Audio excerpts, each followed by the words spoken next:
welcome to episode 46 of Comics and Us. I'm TJ. And I'm Chris. And I'm Lumpy. And this is the review show that reviews comics chronologically. Kind of. I forgot the intro. What else is new? Come on, TJ. I'm sorry, your cats are distracting me. Listen, I'm sorry. There's nothing I can do about the cat. And they are going crazy right now. The one kitten just jumped on the mom's back. Alright, so we're going into Batman number 8 here. And this is our season finale thingy that we do every year. We finish a year of comics.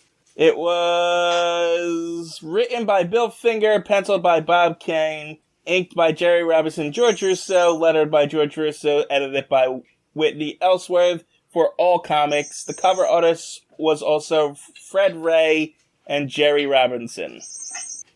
Yeah. There's a lot of noise going on over there. Yeah, there is. It's very distracting, I know.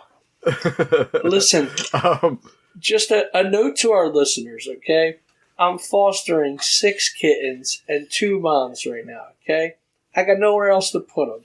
So you're going to be listening to that for this whole episode. I got nothing else I can do for you, okay? You know, it was more distracting the way I could hear in TJ's voice that it was distracting him. He's so annoyed by it right now. I mean, anyway. It was distracting me. I'm sorry. Literally, they are, for some reason, I don't know if it's because I'm here, they were sleeping when I got down here. And literally, as soon as I sat in the chair, they all woke up and are just attacking each other. And the mom right now, there's nothing I can do. That's all right. I just turned down my mic so I can't hear my headset so I can't hear all the background noise. It actually calmed down a little bit, too. Don't worry, it'll pick back up when TJ starts to talk. So, if I don't hear what you guys are saying, it's because you're very low right now. Because otherwise, I'm going to be distracted this whole review. Alright, so this is the December-January issue of Batman. It is still 10 cents, and the cover just has Batman and Robin reading Batman number 8. Yeah, this is the jokiest cover I've ever seen. Like, it's a joke. Yeah, it's like that mirror thing, infinite. Yeah. There's literally nothing else to it. Right, I mean, it's funny. You know, they're reading their own comic, and it's the same picture over and over again, so... Right, yeah. I don't have it open, so I don't even remember it. Oh, okay. It's Batman and Robin reading Batman and Robin comic. Yes, and they're reading the Batman and Robin comic of them reading the Batman and Robin comic. Yeah, over and over and over again. Yes.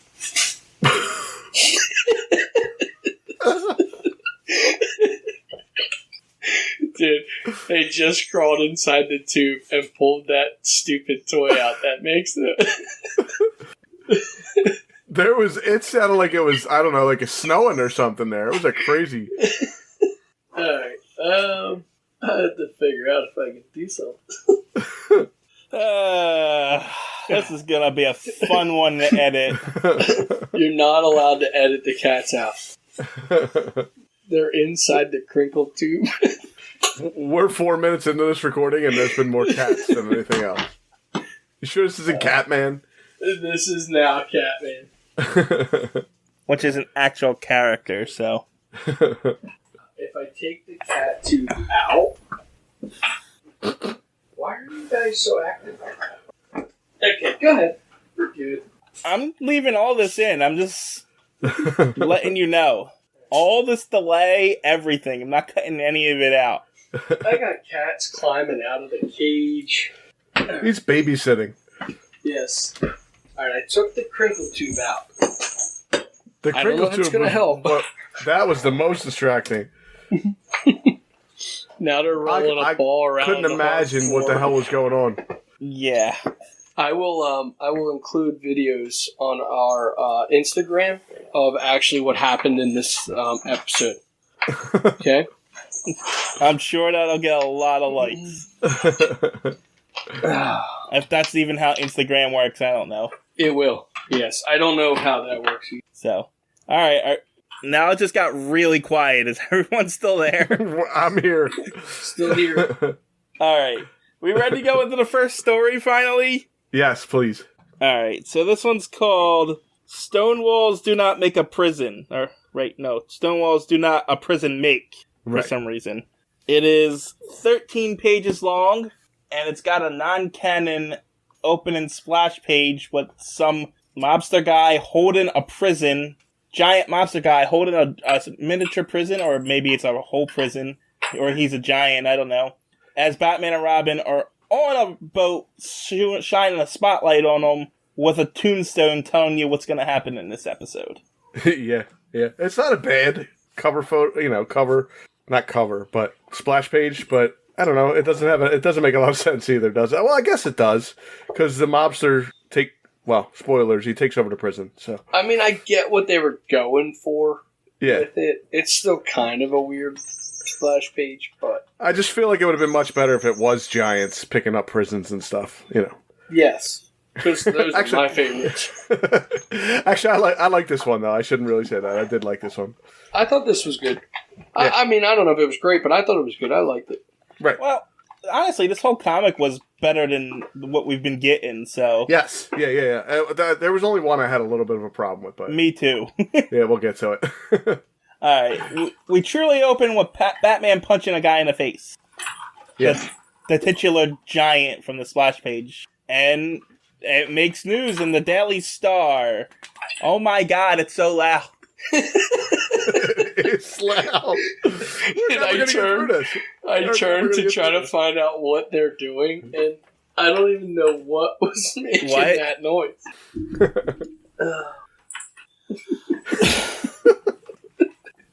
Alright, keep going. Alright. I'll So try. news, right? You're going to lose me for a minute. Just keep going. Okay. So, in the Daily Star the next day, we find out that Batman nabs Big Knight Mike Russo, who was apparently with proof of the crime czar's activities. Yeah. He got him arrested apparently. Well, I mean, he punched them in the face, and that's usually where they end up afterwards. So, right. Well, because the police in Gotham don't do anything, so Batman has to get them all. So, well, yeah, now he's officially part of them. So, right. Can he arrest people? Do you think?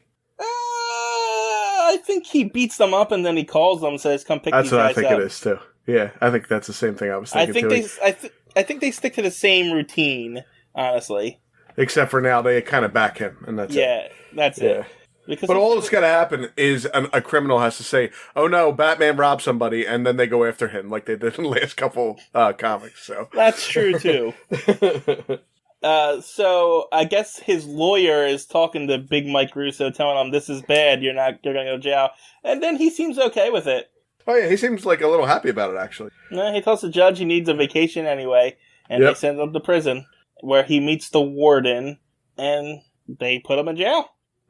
Yeah, and everybody knows him. Everybody's, hey, it's Big Mike. Everybody's happy to see him. Yep. And Bruce thinks, Bruce says to Dick, I guess that's it. That's the end of his activities. Oh, well, comic's over. Okay, on to the next one. Yeah. I don't think that's how it works. No, not at all. The next day, the warden of the prison's being driven, but it's not his normal driver. The warden, I guess, I was going to say, do wardens make enough money to have personal drivers? I think we talked about this. A lot of people get driven around in these older comics. Like, maybe there just wasn't that many cars. Oh, maybe. Maybe you hire somebody to drive you back and forth to work because, like, it's too expensive for a car. You know, when new crap first comes out, how expensive it is? That's fair. But at the same time, cars have been around for at least 2 decades at this point. Right. You're right, but I don't know. I mean, I feel like a lot of people are in the back seat and somebody's driving them in these comics. Yeah, I guess. Well, also, back then, the wardens were basically running businesses. So, yes, they did have a lot of money. Were they private jails at that time? I don't think it matters, but they may have been. But basically, I don't necessarily want to call it corruption, but it was the way they ran the things. Like, okay. They put these guys to work and basically made money off of it. Yeah, we all seen Shawshank Redemption. Yeah. Yeah, and I mean, reality is that's really how these prisons were run for a really long time. So, the warden being driven around, yeah, he probably did have a driver. Yeah, I guess. Anyway, it's not his actual driver, and he's kidnapped. And Is everybody in Gotham just a master of disguise? Yeah, they must have, like, the best makeup artists in the entire world in Gotham City. Because the people that kidnaps the warden disguise one of their friends as the new warden, and it's, like, perfect. Right, there's 2 wardens in the next frame. I'm not sure, because it could also be how dumb everybody is. That's true. But this saying, comic... The cops, you know... This comic, the Batman itself falls back on disguise, like makeup disguises a lot. A lot. Yeah. So I'm like, but it says here it's a clever makeup job, but you'll never fool anybody. What about voice and gestures? Right. So he's got him watching a video, right? Yeah, I guess he's studying them. And this is, oh my god, I just heard you now. Now my house is gonna wake up. So I guess he's studying newsreels. Right. Yeah, just teaching himself how to play the part, basically. Right, just to get the right cadence and the right speech. But didn't that take a long time to do? Nah, one newsreel, you're good. Oh, okay. Yeah. I mean, that's what it looks like to me. So anyway, this guy takes over the warden's job, and Mike Russo gives an ultimatum to the guards. And this, right after this, is the only time you find out that it's on an island, right? The prison. Yeah. No, wait. It shows him. It shows it on the island. The page up. As he's going after the newspaper article, small page. Oh yeah, I see it. So I mean, they show it a few times. But he gives an ultimatum to the guards: "You're with me, or you're dead." And so they kill a guy for not wanting to join them, and the others join them. And Big Mike Russo has control of the prison now. So right then, in my head, I'm thinking, well, aren't these, even if they join him for today, aren't they going to go home eventually, or are they going to live at the prison from now on? Who? The guards? The guards that join him. When they leave and go home, they're going to tell somebody that he's doing this, right? Don't they work shifts? Yeah, or because they join him, that they have to live at the prison forever? Maybe they're scared of him and they don't tell anybody. Well, what about Maybe. the next shift? Do they join him? I mean, I'm sure that scene happens 3 times over. True. It probably happened a lot more than 3 times because it only seems like there's 3 guards in that one room. Right. I don't know. But, so, Big Mike Russo is conducting crime from prison, and he's letting people out of prison, but only certain prisoners. He's only telling certain prisoners about this, and he's specifically hiring different people to do different jobs. Well, it seems like it's all the guys off of Murderer's Row, too. Yeah. The condemned killers wait execution, and he gets those guys. I guess because they got nothing to lose. I guess that's why he's doing that. Yeah. Yeah. And so, his operation's running better than ever. We cut to the next day, I guess. That's what it says. And for some reason, we're filming a movie outside of a bank. Yeah, I don't know why this is going on. But, they're filming a bank robbery scene, and everyone's cheering, but oh no, it's an actual bank robbery happening. Yeah. This is an elaborate setup for a bunch of murderers that he let out of prison. Yeah, really. Yeah, I didn't get that part at all. Nope, but of course, Bruce just happened to be walking by as it's happening, and of course he has his costume with him as he gets changed in an alley, and of course he figures it out and goes and chases after him. Yeah. So, he does that, and punches a guy in the face. And sees who it is. Oh, right, he sees it's one of the convicts. That's he knows in the it's, He realizes it's a guy on death row. Trigger Sherman. Trigger Sherman, yes. Yeah, it's Trigger Sherman. So he goes to Commissioner Gordon and says, Trigger Sherman's out of prison. He's like, no, he's not. I put him in there myself. I'll show you. And they go to the prison, and sure enough, he's there. Yep, Trigger Sherman's there. Batman's going crazy. Like, what the... they should have been like Batman. You need to take a break. Maybe go on vacation and don't take your suit this time. Yeah, go ahead. Get on a cruise. That's what you do. Yeah. They send people on cruises if they're not doing well mentally. Issues. Yeah. Yes. But, this is where they prove the Shawshank Redemption wrong, because Batman looks at his Russo's shoes and noticed that they're good shoes. Yep. How did he get good shoes? Yep. He don't have prison issue shoes. Exactly. But, so Batman devises a plan. He knows something wrong. He's going to get himself thrown into prison. Yeah, as like a old man, it looks like to me. Yeah, I don't know. But he punches some guy. He makes it look rowdy so that Mike Russo would pick him to join his little crew. Yeah, but what I don't get is he picked him because he knows who he is. You're Killer Sykes. So is Batman dressed up like Killer Sykes? He says he can. He says I can use tough guys. You're Killer Sykes. Maybe I can let you in on something big. I guess, yeah, he's using a name, and I can hear your dog now, Lump. This is the worst episode we've ever had. People are yelling, dogs are barking. Dude, I corralled all the kittens, okay? I'm doing the best I can over here. I live in a zoo, all right? You're going to hear the chickens next, all right? They're sleeping. Unless we're still doing this because it's taking so long, and the chickens start cock-a-doodle-doing in the morning to roosters. It's possible. Yes, but I think you're right. I think he's taken the identity of a known murderer Killer. Or whatever. Yeah. Yes. But I guess Disguise Bruce needs to get a message to Robin. And the only way he can do that is to hit a baseball out of the yard. Yeah, he writes the message on the baseball and then has them pitch him the baseball and hits it out of the yard. Yeah. So here's my question. Do they allow prisoners to have baseball bats? I mean... Wouldn't that kind of go against, I feel like I've seen in movies like prisoners playing baseball, though. Yeah. I've definitely seen them play football. Football's a definite, I know that. I don't know if I've ever seen baseball, but it's possible. I mean, I've seen basketball a lot, too. A lot of basketball, because all they gotta do is throw a couple nets in the yard and you can have a basketball. I'm just thinking, giving someone a baseball bat is just, It's probably not a good idea. Yeah. Yeah. I don't know. It just seemed weird to That's me. to your own opinion. It just seemed weird to me. I don't know. Maybe it's just me. So apparently Batman told Robin that his message would come over the wall some way. Yeah, figure it out. Yeah. Here, Robin, just keep circling the wall and something will come over. Maybe it'll come over sometime. I hope you're on the right side of the wall when I hit this baseball. Where is Robin standing, by the way? Or did he hit it all the way off to land? Robin must be on the island, right? That's what I'm wondering. Is Robin on a boat? It says he darts toward the bounding ball. There must be grass on the outside of the wall, right? Must like be. The wall mustn't be right up against the water. And how long has Bruce been in prison at this point? Has Robin been out there for days? Who cares about Robin? Robin, just wait here. But you didn't give me any food. Shut up. Just sit out here and wait.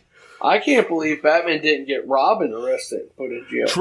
True. I'm surprised Batman didn't send Robin in as like a book caddy or something. It wouldn't have worked. They would send him to juvenile detention. True. Different prison. Yep. So, that night after they hired him, they're like, all right, Mike Russo brings Bruce in on the job, and he's like, all right, we're going to send you on this job, and goes, and then Bruce has the worst makeup ever. Yeah, he's got a makeup malfunction. Because he stands under a light and it melts. This is stupid. It's a hot bulb. The terrific heat of that light bulb, and he's melting under it. Yeah, but we've seen him put makeup on before, and it's never melted under a light bulb before. The guy playing the warden right now has no problems. The guy playing the what? The warden. The one they dressed up as the warden. His makeup's still on. Oh, yeah. So... But, so his makeup smell, and then the lights go off, and then Batman appears, and then Robin jumps in through a skylight. Batman played a whole football game in makeup. Yeah, true, he did. Exactly. Yeah, it didn't make any sense. Maybe they got cheap makeup this time or something. Maybe. That's all they could get in prison. Yeah. No. The criminals used all the good makeup for the other one. Right. Or we've been doing makeup so long that the makeup guys are getting tired and lazy. That's true, too. Possibly. Anyway, there's a big fight. Robin's throwing boxes at people, and one guy tries to stab Batman, he gets monkey flipped. And it's just a giant fight until Batman gets knocked in the back of the head. Yes, he does. For the 27th time. I hope nobody ever finds... Like, they do this on accident. I hope nobody just finds out that you can whack them on the back of the head and knock them out, because then they're going to be the, biggest criminal ever. Yeah. Ah, man. So Batman wakes up in jail. Yep. Mike Russo has him locked away. And they have Robin serve him his last meal. That's what's happening here, right? Yeah, they made him do it. That's what I was trying to figure out. Was there like something special on the plate or something? But they didn't really draw detail for what they were serving him. No, they just said, I'm letting you have your last supper. And then Robin says they made me do this. Yep. But, Batman tells Robin that his stomach's hurting. I forgot I wanted to look up the Burpo seltzer tablet and see if it was real. That he needs a seltzer tablet, essentially, to settle his stomach. And so they give him a seltzer tablet. And then Batman says, goodbye, Robin. Thanks for the tablets. Like, being really obvious. And some of it gets a little weird. So I searched Burpo seltzer, and it says, it looks like there aren't many great matches for your search. And then they give me web pages for Heaven is for Real, April 2014, Kevin Young's Encyclopedic Study of Humburg, Bad Old Putty Tat. I don't know what any of this is. No Burpo seltzer, thank you. Okay. Well, they throw Robin into solitary confinement, and they take Batman to the gas chamber. Yeah, and they're gonna put eggs. They keep calling them eggs. It must be like a prison term that nobody knows about, and they keep using it over. Somebody must have worked in a prison near a gas chamber, because they say they put these eggs in and it makes gas go, but the eggs are like in quotations. I don't know. It's weird. Yeah, I didn't notice, honestly. They mention the eggs that are going to go in the water and make gas about 20 times. Oh, okay. Maybe those are the poison tablets or whatever. Yeah, that's what it is, cyanide eggs. Or maybe the eggs are just poisonous when you put them in water. Maybe in the 40s they are. Maybe they had an egg problem. Yeah, maybe all the chickens were just poisoned at that time. So Robin takes out a magnet and opens the prison door. Wait, where does this magnet come from? Is this from his phone in his belt? Yes. Okay, I was wondering. It says wireless dynamo, like we're supposed to know what that is. And then it says, note, a dynamo consists of a magnet with a wire around it. Well, thanks a lot, Mr. Narrator, because that didn't tell me crap. Well, that's gotta I wonder if it's from the speaker. It might be. I didn't question that part of it. My question was, he must have a pretty goddamn strong magnet to open a prison door. Well, it says a dynamo is the strongest magnet in the world or something. It just says dynamo consists of a magnet with a wire around it. Yeah, but then it says, good thing dynamo magnets are the most powerful in the world. Oh, it's a good thing he just happened to have that in his belt. Yeah, how is he not, like, getting stuck to the side of buildings then when he's climbing up them?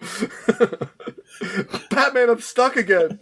Yeah, how come he didn't get stuck to the door when he was walking to it? Right. Man. But they put Batman in the gas chamber, and they gas him, and they kill Batman. The end. Yeah, this comic ended twice already. So, they drag Batman out, but no, he's not dead, he's still alive. Hell no. Yeah, I don't know. Without warning, the body comes to life. And then Batman and Robin spring into action, because Robin just catches up at this point. Yeah, he didn't even know where they were. He got out of that little magnet room. Well, he was probably said they're taking him to the execution chamber. He did serve him his last move. And so they're fighting. Now, at one point during this fight, nobody says anything, but Batman says, my, such explosive language. I don't know what he's talking about. Isn't it? Well, it says, come on, blast that guy. Gun to bits. That guy to bits. Blast that guy to bits. Blast. Where does it say? In that same panel. Come on, blast that guy to bits. Oh, see, I'm reading them in the wrong order. I get it, Batman. That's a dad joke. You know what? I was trying to figure it out even while you were saying it, and I'm like, I don't get it. It's at the bottom. Why would he said it before him? But I get it. It's, yeah. Okay. Yep, that was a dad joke. I mean, it's one of my jokes. And I'm just being generous and giving him that one. I don't even know if that was the case. I mean, I guess it is. Blast that guy to bitch, yeah. Blast that guy to bits. My with such explosive language. Yes. I think your explosive language, when you mispronounced it, was worse. I did. My language got very explosive there. It was a slip. Anyway, Robin punches the warden, dislodging his mask. And then Batman steps on Mike Russo's foot and takes his gun and then punches him in the face. Yeah, you know why he stepped on his foot? Because he realized the first thing he got was good shoes, so he must have corns. So why is that? Yeah, he really mentions that he has corn somewhere, and I can't find it now. Yeah, right here. Tisk tisk. You should have told me you had corns. You seem to be in pain. That's what he said when he stepped on his foot. Okay. So he is a good detective. He knows what's inside that guy's shoes. I guess. But Robin tells everybody to drop their guns or he's going to drop these cyanide poison into a bucket of water and kill everybody. Even himself. All of us. Yep. And they're like, okay, kid, don't do anything crazy. And they all surrender. And Big Mike Russo's back in jail, but he wants to know how Batman didn't die in the gas chamber. And apparently he switched out the clear capsules that are the poison with the clear capsules that is the Burpo seltzer. Yep. The end. Okay, so where are the cyanide tablets? In Robin's hand. No, I think Robin had Burpos still too, because he took a couple when he got the Burpos. Yeah, but he says one more move, and I drop these cyanide eggs into the water. So was he really going to do it? They're fake. Well, they're not real cyanide in his hand. They don't say otherwise. They don't say otherwise. But no, Batman switched it out. He didn't give him the Robin. Right, Maybe. Robin stole Burpo tablet. Yeah, that's right. But he doesn't say he didn't give them to him or anything. True. This is true. And, Robin might think it's romantic for them to die together. That's true, too. This is true. As far as nameless monsters go, this one wasn't bad. No, I actually like this one. It wasn't super wordy. It wasn't hard to follow. It was just A couple of things in it were a little, far-fetched to me, but all in all, I thought the story was good. It was decent. I liked it. It was a bit ridiculous, but, it wasn't. It wasn't worse than many that we've gone through this year so far. So it seems like when they try to take the mobster stories seriously is when we really get the bad ones. Yeah, that's true. So This one has appearing in this one, feature characters Batman, supporting characters James Gordon and Robin, antagonists Mike Russo, other characters Warden Higgins. That's all it says. You don't have locations? I do. Gotham, GCPD, State Prison, Wayne Manor, and then items are the Daily Star. Apparently you have the same one up, huh? I don't know. Which one do you have up? The DC database. DC database? Yeah. That's not the one you usually use, is it? No, but this one had more information. The other one didn't have synopsises for the stories for some reason this time. I don't know why. Yeah, because that's the one... This is the one I use... I'm sorry, go ahead. It said to be determined, to be announced or something underneath every synopsis. Oh, that's weird. Yeah, I don't know. Maybe they didn't like this one. What is Lumpy building a house now? He's building a chicken coop. The cats just broke into the food bucket in the other room, and I keep hearing this noise, and I keep seeing like a thing. So the cats literally broke the cap off of the food bucket. One cat was inside the bag of unused litter, and the other cat was in the food bucket eating the food. Now, if you weren't in that room, who's controlling this pandemonium that's going on down there? Well, I just stuck them in the room so that they weren't making noise out here in the pen, and I guess I didn't secure everything. Oh, my. Okay. But, yeah, I keep this site up because you usually use the other one. Yeah. The other one stunk this time for some reason. I did like this one, though. This one has a quote from one of the comics right at the top of the page. Did you see that? There's always a quote, but I didn't read it. Well, this one's quote is in a further story, but it's a good quote. It says, "The answer, my friend, is the public will always be attracted to something with morbid overtones. They're probably hoping for another murder." Bruce Wayne. Yeah. True. Hey, well, even Batman has no faith in humanity. I mean, he wouldn't be doing what he's doing if he did. True. Alright, on to the next one. Yeah. Come on, because I like this one, too. I knew you were going to like this one. Yeah, I'm on the fence about this one. I like this one. The Strange Case of Professor Radium. And we have a non-canon open splash page, but I don't see what reason why they couldn't have just added this into the story somewhere. True, because he's in the suit that he's in, the bad guy's in the suit that he's going to be in eventually, and Batman and Robin are busting through the door, so yes, they could have just threw it in there somewhere. Yeah, and he's like making science experiments. Who wants to describe Professor Radium's outfit? What's to describe? He looks like a robot, maybe. He looks like a robot chicken. I was waiting for someone to say it. He does look like a robot chicken. He looks like a robot chicken. What I'm confused about is he didn't make this suit. I mean, obviously, when we get further into it, but it's weird. Like, was that a suit that they had for people? I don't know. It reminds me of, like, a Doctor Who villain or something, though. Yeah, it's strange. Who knows what they had? Have you ever seen these masks that they used to wear for, like, the plague and stuff? They look like giant birds. Yeah, the plague masks. I want one. Yeah, they're crazy. I want the real one. On this this opening splash page, they have a thing on here where it sounds like he's going to be a returning character. Like, this one's coming back, no doubt. Yeah, it felt like this whole story felt like that, right? Yeah, it definitely did. And I don't think he comes back. Well, I'll get to that at the end of the story. Okay. I have it. No worries. I mean, I have some... I did click and see some stuff, too, but it's not what I expected.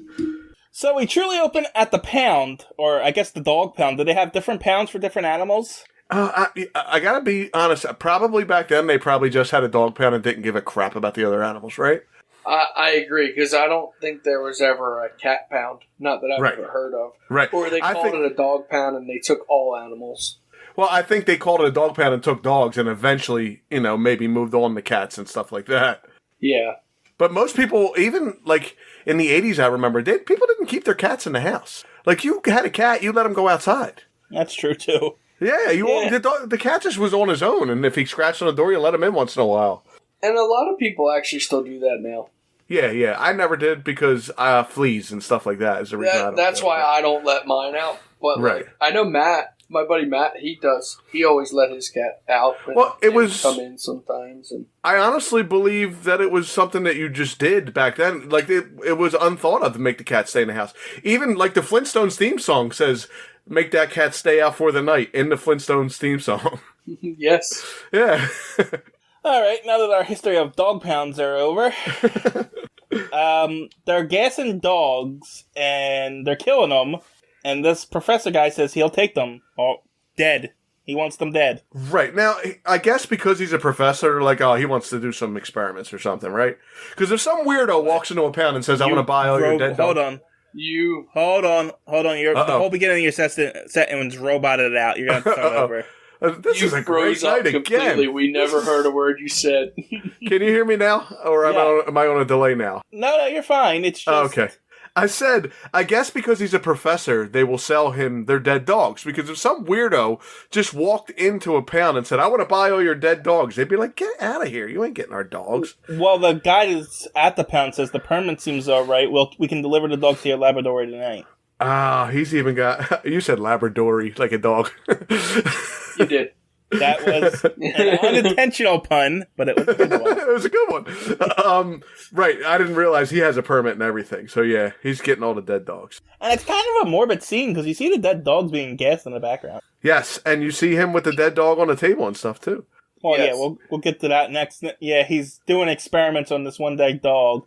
So he's trying to bring this dog back to life, and I feel like we've seen this story. Yeah. Where people are resurrecting. Maybe weren't they zombies or something? I can't remember now. I think there was a Batman story. I also know it was in one of the Captain America serial movies that I watch, it was a storyline too. Oh, so, yeah. Yeah, but I think there was a Batman one where they were trying to bring something back to life, weren't they? I could be wrong. I'm not positive, but I think you're doing too many podcasts now. I would say not one that I remember, not from what I thought read. There was like one that like the voodoo was bringing back dead people though, like zombies. Maybe, but I could have sworn there was a scientist trying to bring someone back to the dead, or there's a resurrection machine or something. No, I'm positive there was a Batman story. Really? Yeah, oh man, I can't remember what it is now. Well, we're like 4th year in, so good luck. Yeah. No, we're 2 years in. Well, feels like 5. How many seasons we do? This is the end of the 3rd season? 2nd season. No, it ain't really. Oh wait, no, it is the 3rd season. Yeah, because we didn't do hiatus episodes in the 1st season, did we? Right. No, this is the 3rd. Oh, okay. Wow, we did more episodes than I thought we did. Anyway, he's trying to bring this dog back to life with, is this where we find out what he's using? No, not yet. But he's trying to bring this dog back to life, and it seems like it failed. And he falls asleep, But he's waking up, and the dog's alive. He did it. And it does tell you. The dogs are alive. Radium serum can repair protoplasm. Right. There's your pseudoscience for this episode. Also, but there's a weird thing in this one because they start talking about there's no radium in the people's system. But then it comes back again. Yeah, when they test the dog, it doesn't have any radium showing. So they're like, okay, once it brings the dog back to life or it works on its tissues or whatever, then it actually dissipates. It's gone after it does its job. That's what I thought. It says it right in this next panel. But then, later on, we're going to find out it doesn't always work like that. I'm sure that stuff dissipates and might not show up at certain times, but can show up later. Right. You know what I'm saying? Yeah. Well, apparently... Maybe it was a false positive test, you know? I don't know, but the next panel, they start talking about he stole radium. Okay. But, yeah, so he brought this dog back to life, but no one believes that he brought the dog back to life because there's no radium in it. So he's like, fine, we're going to move on to I'm going to stick myself with this thing and prove it. And so that's why they're accusing him of stealing it, because he brings the dog back to life and there's no radium in it, and they gave him radium. So they're like, well, what did you do with the radium? If it's not showing up in the dog, then you obviously stole it. So where is it?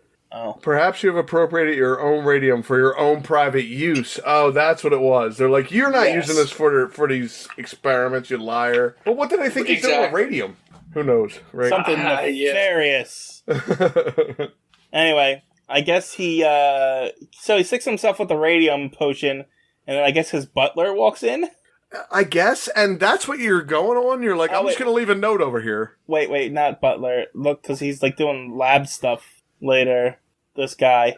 Yeah, but this is the same guy that wakes him up. Yeah, so I don't know who it is though. What's his relationship? Don't say. Maybe it's just a colleague or something. Yeah, well, he finds him and says, oh my god, there's a note from this dead guy.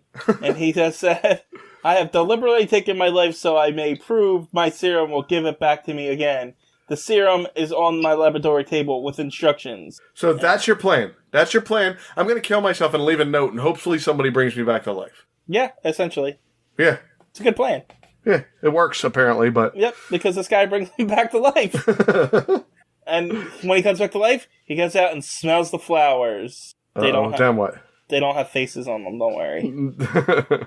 You sure? Look closer. I hope not, because then one dies. The flower dies. I'm kidding, they don't.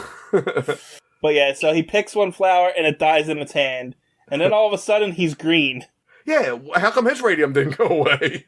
Because it works differently in humans? Well, no, see, it does. Because later, that guy checks and he says, amazing, the blood is completely free of radium. Yeah, but he needs something, right? No, like when the guy tests his blood after he brings him back to life, he's free of radium. And then all of a sudden, the radium just comes back. Oh, okay. So yeah, it dissipates for a little while, but I guess it gets into the cells and then reproduces and comes back. I guess.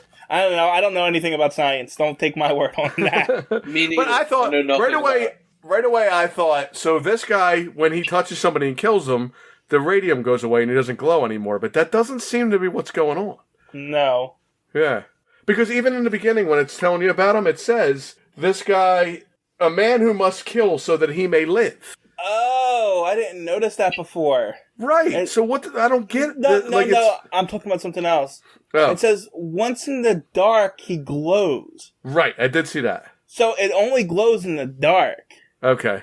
So when they turn the lights on, he's not glowing anymore. Yeah, but it says in that beginning part that he must kill so he may live. Where?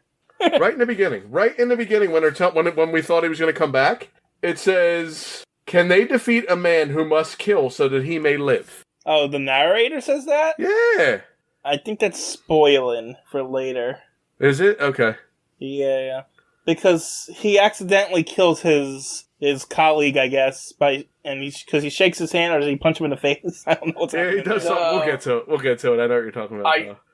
I think that's them talking about him killing himself so that somebody will bring him back, I think. Oh. Because nobody would believe him that the serum would work. So only the way to prove to people that his thing works was to kill himself So somebody would bring him back with it. Yeah. Now, I really like this comic, and you guys are making it suck. You know what? I wasn't really that fond of this one personally. I really like this one, but I think I made up a better story in my head. You did. You definitely did. Yeah. This is what happens when you pick it apart, man. Right. But yeah, so he accidentally kills his colleagues, and the cops come on, and then the professor just says he just dropped dead. And they're like, I guess that's what happened. It looks like heart failure. Oh, well. Move on. Call the morgue. Oh, apparently that guy was a coroner. Oh, no. No, I'm wrong. So the coroner showed up, and he said the coroner must have tried to shake it in his hand. Yeah, he did. Because he said, queer fellow leaving. I went to shake hands, and he avoided it. Right. That's a weird scene to describe and not show. Yeah. You know what I mean? Because they spent 2 panels talking about how they didn't shake hands. Okay, you could have just shown that and just explained it. You definitely could have, but... I don't know. It's weird writing to me. So he's doing experiments, trying to figure out an antidote, and he thinks he finds one, but it doesn't work. So then he turns into a chicken.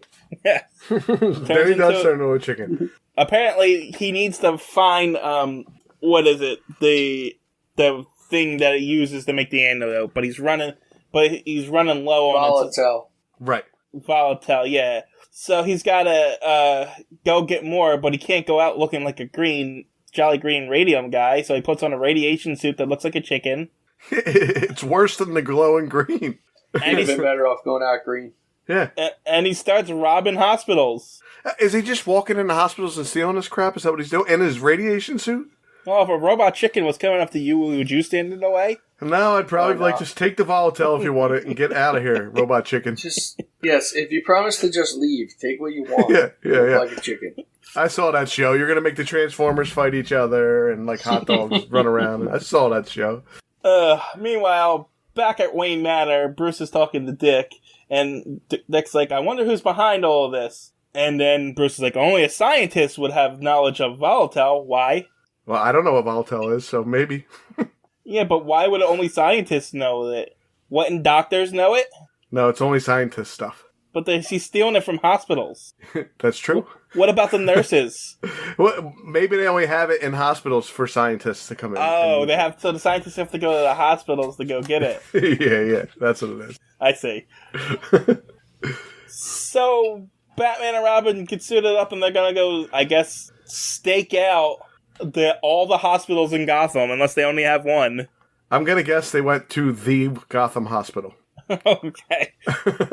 But, Professor Radium shows up in that hospital, and Batman and Robin confront them, and they don't seem, distracted by the robot chicken suit. No. Well, I mean, I guess, how did they even know it was him? I'm surprised they didn't walk right past him. Oh, that's not him, that's a robot chicken. Well, they do show him standing in front of an empty cabinet. Okay, yeah. As Batman and Robin come in. But, I mean, I know he's fought, the Joker and people dressed up in, different things, but this is a weird costume. You would, be taken back a little bit. It's weird. Like I said, unless they were common, radiation suits. Back then, maybe they were something that they've seen before. Maybe, but if you've seen a guy robbing a hospital in a suit that's meant to protect you from radiation, wouldn't it still be a little off-putting? I would automatically think that there was... I would automatically think that there was radiation in the hospital and run out of the hospital. Exactly. Nope, I'm out of here. See you later. That's what I'm saying. I wouldn't have tried to fight him. Batman punches him in the face. I would have been like, nope, not touching that. And this is one of the pretty honest villains of these comics. He just says, jail, I don't want to go to jail. And then I gotta escape. And so he pushes a table into Batman.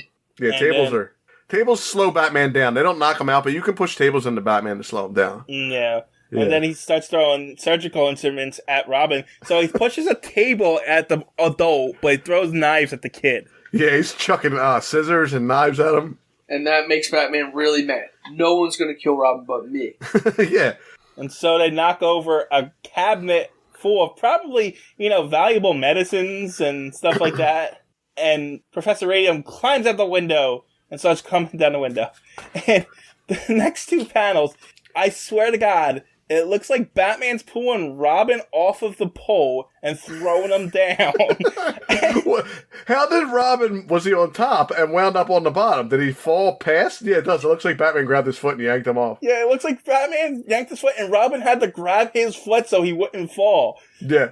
It looks like Batman tried to kill him there. It does. It really does. But Professor Radium climbs all the way down and goes, I guess, in through... God. When did he realize he could, burn through stuff with his radium? Just now? Yeah, because he pulls his glove off and grabs the thing like he knows he can do that. Right. He even calls himself being a human radium ray help me. That's what he says. So that's the excuse they're given, that he burnt the pipe so that Robin fell, instead of Batman trying to kill Robin. Instead of Batman grabbing his foot and yanking him off the pole. Yeah. Yes.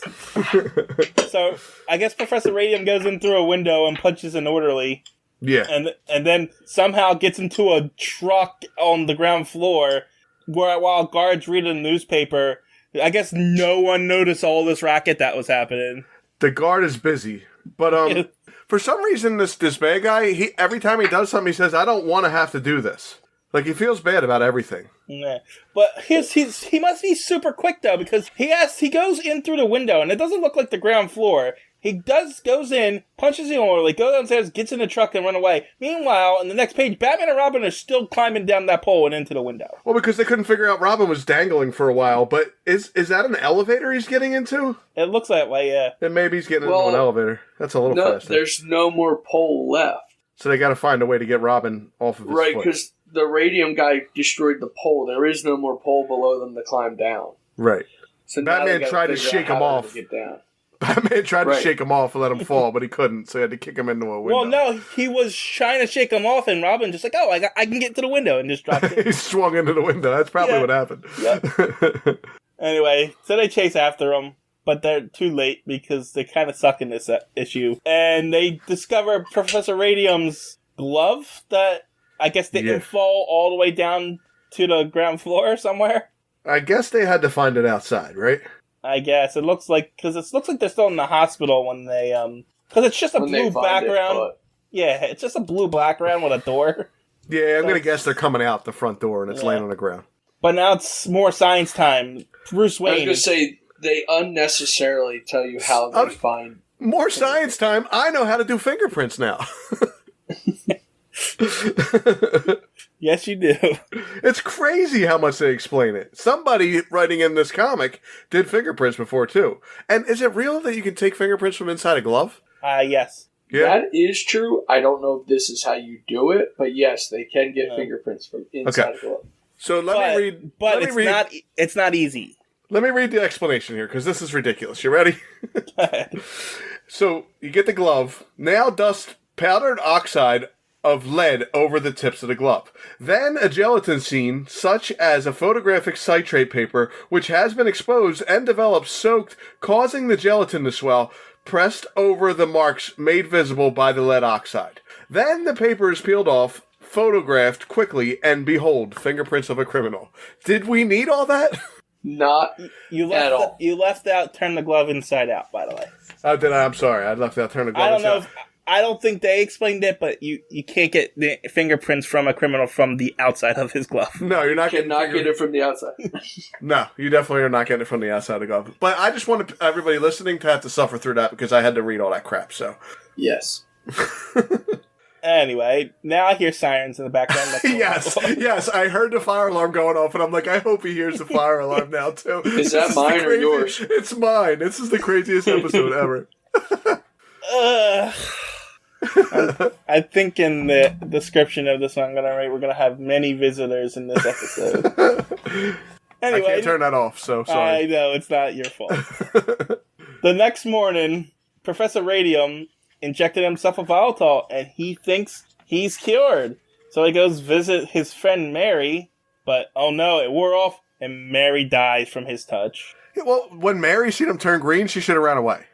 Yeah, that's right? Oh, you're green. Get away from me. And then I guess a nurse walks in. I don't know why. Or is that a maid? I think she's a maid. I think she's a cleaning, house cleaner.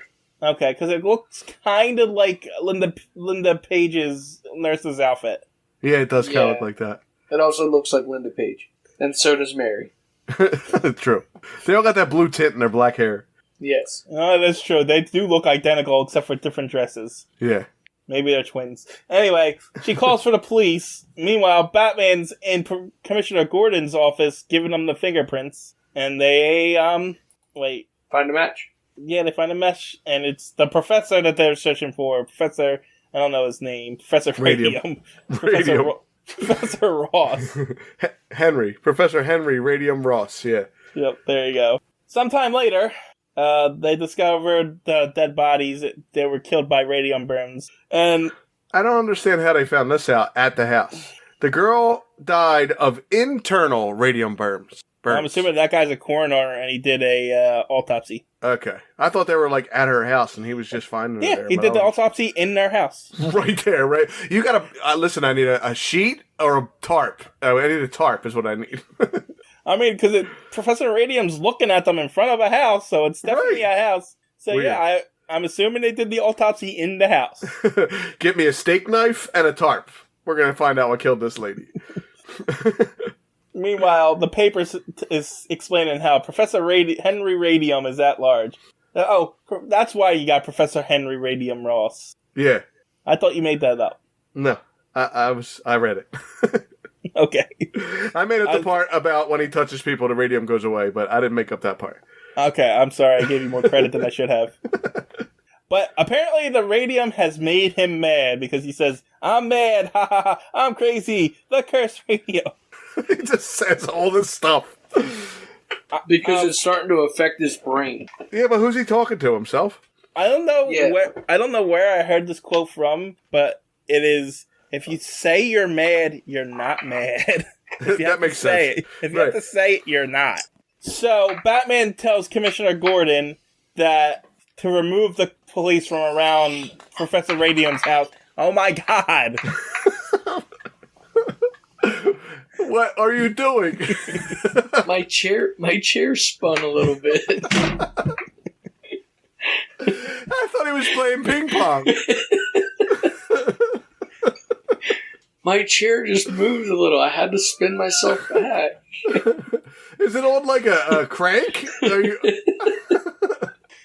My boot hit the computer and the desk when I went to spin back. Okay. I lost where I was. He's mad. He's mad. He's very mad. And the cops withdraw from Ross's house. TJ is mad, but he's not saying it right now. That's how you know he's mad, because he's not saying it.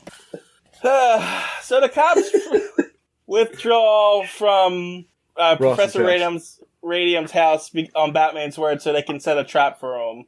Yeah. So Batman and Robin hide behind somebody's curtains. Yeah, hide behind his curtains. And Professor Radium is done using doors. He's pulled the Batman trick and just walks through it. You know, I always wondered that too. Like a ghost or somebody that can burn their way through. How come they don't go through the floor? Because that way they won't be able to walk. There's another question I had here. So in the thing where he walks through the door, he basically burns through the door. Yeah. But he's fully clothed. In not his radium suit. He's fully clothed in his regular suit. How does he still have that on? Yeah, but the next panel, he's in a radium suit, isn't he? Yes. Yeah. Oh, he says I put it on. Okay. Well, he's got, his suit's used to it, I guess. Yeah, I guess. He can focus his Did you want to see him naked? I didn't want to see him naked, so we're good. I mean, if that's what it took in this story, if the guy can just burn through a door, but doesn't burn through the floor or anything else, I guess he's able to, like, control it. So, why didn't he just not kill those people? Huh? The question I have is, why is he breaking his door? It's got to be expensive to replace it, right? He's mad. That's why. Oh, okay. Yeah. I lost you there. He's mad. That's why. Uh-oh. What's going on now? I don't know. Are you there, Lump? I'm still here. You roboted like in the middle of your sentence. I didn't hear what you said. Who, me? Hopefully it was just on my end. You. Who? Oh, me? TJ, I said you. Okay. Yeah, I said, why did he burn through his own door? He's got to replace that now. Yeah, I mean, I don't think he cared about that at the time. I said he was mad, that's why. Anyway, he goes downstairs to put his chicken suit on and grabs his remaining radium that he hid from the police. But then Batman and Robin jump out from behind the curtain.